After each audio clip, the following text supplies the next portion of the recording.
Hey everybody, this is Sage Valentine and this is my review of Mad Men Season 7, Episode 7, entitled Waterloo.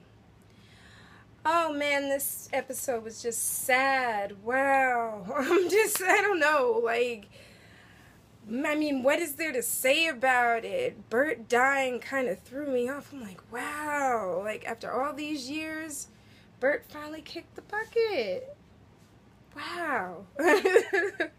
The way he did it, the way that they wrote it, it was just such a happy thing, because everybody had to deal with JFK dying maybe a couple years before that, and then all of a sudden you have such a happy thing with the moon landing going on, then all of a sudden Bert finally just dies. And I agree with Roger, when older people do mention Napoleon, it's it's a wrap. It's done. It's done. Nothing else is going to completely happen.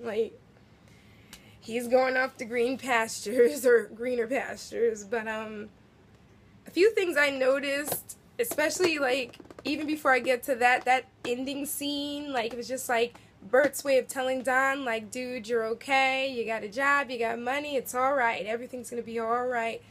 It was, heartwarming to me, because for the first 6 episodes, Don spent a couple episodes just sad and down and unemployed and feeling like the motherless child, the unwanted child, the redheaded stepchild, whatever you want to call it. That was Don. And I felt bad for him, and wow, now he's got a place so far until we see episode 8, and then whatever crazy pops up in that, I guess I'll have to deal with that when it finally comes back. I believe it's probably going to come back. Is it going to come back during the summer? I'm going to have to look that up and see, because I haven't seen it. I've been watching this on Amazon. But if you know when it's coming back, guys, can you definitely leave that in my comments on this video, along with your comments and questions and everything else. Few things I noticed about the episode, I'll narrow that down to 4 things. Peggy finally showed the softer maternal side of herself when she hugged Julio and tried not to cry, because Julio is going to Newark, which he doesn't want to go to. To be honest, Newark wasn't that bad back then. I mean, they had the riots and everything, but it wasn't that bad back then. But I think he really doesn't want to go there because he doesn't want to leave Peggy and the places his friends and his school, but his mom got a job and his uncle got a new house, so he's got to go. And just the way that she held him and she cried was just heartbreaking. More so than the fact that she was so nervous, and I guess she had resigned herself, listen, if Don's gonna do my presentation, let him do it. And then all of a sudden when Don's not doing it, she's like, wait a minute, I can't do this. And it was just nice seeing Don on her side finally after all these seasons, not being a butt and just being there for her. Speaking of Don was on hot water. Don, this episode, he didn't know if he had a job or not, which is why he also gave the lead in the account to Peggy, the presentation part to Peggy. Then he was talking about going home to California, but he no longer has a home in California. I saw that one coming in the first couple episodes.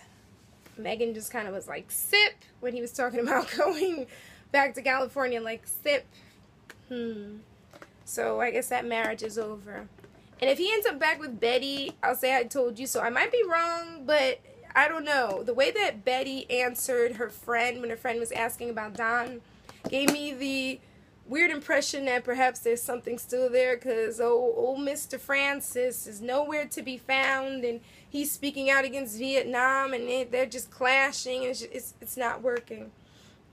And Little Miss Sally is reminding me of what's her face from Greece, whose name I cannot remember at this point.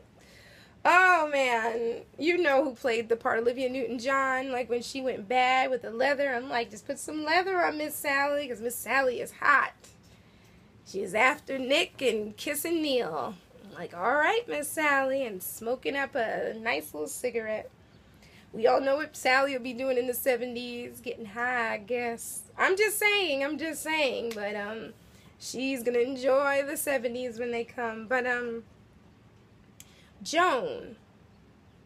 You guys are probably wondering, for those who didn't watch the series or those who just don't remember last season, why the heck is Joan so mad at Don that she wants Don to leave when Cutler's like, well, who wants him to go? Because we can just get rid of him.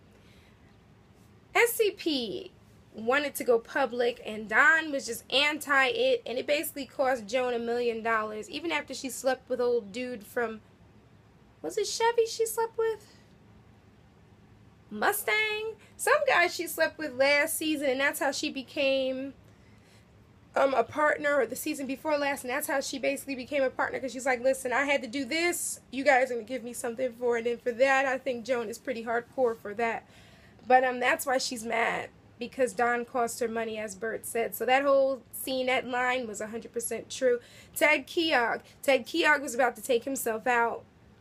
I was right. He was about to kill himself or something, like join a monastery, something, just get away from this. And it took Don to talk him back, because that whole scene in the airplane, that is no joke. I don't like heights. You put me in a plane, you turn the engine off, I would have been screaming just like those other dudes. Those sun-kissed guys were freaking out. And I don't know, just like the end of this season, like poor Roger. Roger's just, everything wrong is going wrong in Roger's life. It's all, like I said, for the season or the series, everything is coming to the hilt. Every decision made in the first 6 seasons is coming to haunt each character. Each and every character is probably going to continue into the second half of 7B. But poor Roger lost his friend Bert. He almost lost Don. He just was a wreck, and I'm so glad that now he's about to be the president of the company, and he finally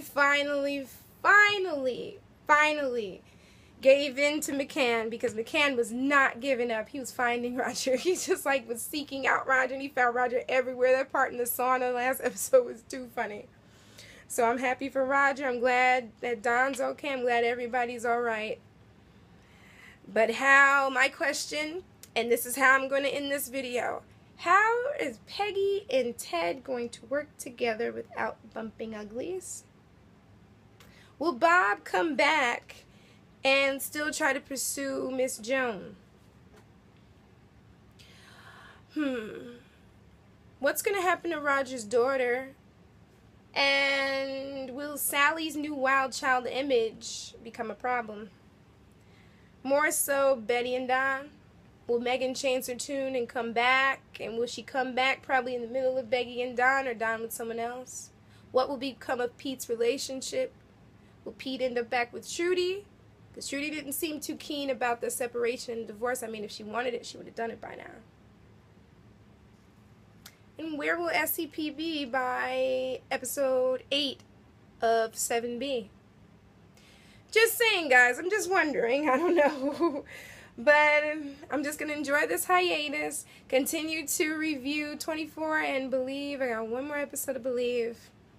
I got a review to do, and I'm even sadder about that, and I'll just do the rest of the surprises this summer. So until then, guys, don't forget to rate this video, leave your comments and questions and predictions and anything I left out of here. And if you enjoy this brand of crazy, you want to see my other reviews, or you just want to pick my brain, subscribe here. Anyway, guys, you guys take care. Have a great Thursday. East Coast, keep warm, or keep cool.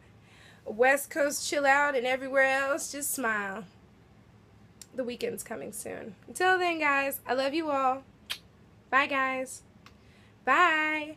Waterloo, wouldn't know, baby, like I wanna do. Bye.